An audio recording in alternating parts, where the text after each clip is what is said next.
आशिया खंडातील सर्वात मोठा एकात्मिक गृहनिर्माण प्रकल्प तसेच 10,000 बीडी कामगारांच्या हक्कांच्या घरासाठी झालेल्या संघर्षाचे प्रतीक म्हणून उभा असलेला कॉम्रेड गोदूताई परुळेकर नगर आजही मूलभूत सुविधांच्या प्रतीक्षेत आहे।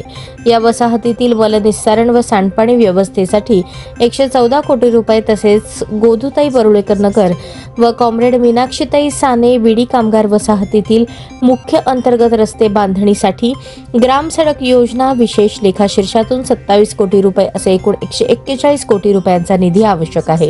याबाबत मुख्यमंत्री देवेंद्र फडणवीस यांना शिष्टमंडळाद्वारे निवेदन सादर करण्यात आले। त्यांनी या निवेदनांवर सकारात्मक प्रतिसाद देत आगामी दिवाळी सणाच्या पार्श्वभूमीवर गोदूताई परुळेकर नगरातील नागरिकांना निधीची पूर्तता करण्याचे आश्वासन दिले। ही माहिती संस्थेचे मुख्य प्रवर्तक व ज्येष्ठ नेते माजी आमदार कॉम्रेड नरसय्या आडमास्टर यांनी दिली। राष्ट्रतेज अटल कामगार गृहनिर्माण सहकारी संस्थेच्या घरकुल हस्तांतरण सोहळ्यानिमित्त मुख्यमंत्र्यांच्या सोलापूर दौऱ्यात ही मागणी करण्यात आली। मुख्यमंत्र्यांनी जिल्हाधिकारी कुमार आशीर्वाद यांना प्रत्यक्ष पाहणी करून संपूर्ण अहवाल शासनाकडे पाठवण्याचे आदेश दिले। विशेष म्हणजे मुख्यमंत्र्यांनी हे आदेश स्वतःच्या हस्ताक्षराने दिलेल्या निवेदनावर लिहूनच जिल्हाधिकाऱ्यांकडे सुपूर्द केले।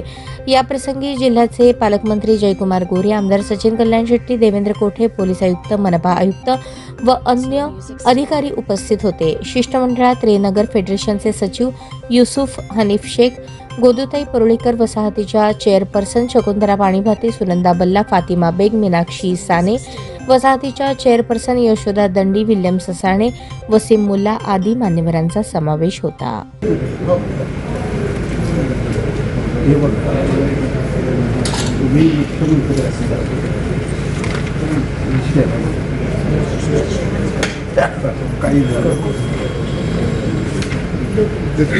नगरपालिका डिक्लेअर त्यामुळे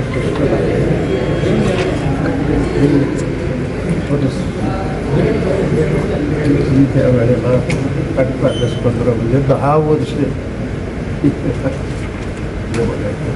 प्रचंड गाडी आणि माझे तुम्हाला विनंती आहे, एकूण याला 141 कोटी एक मीटिंग आपण कोणत्याही परिस्थितीत घ्या आणि हा कॅबिनेट पुढे घेऊन जावं।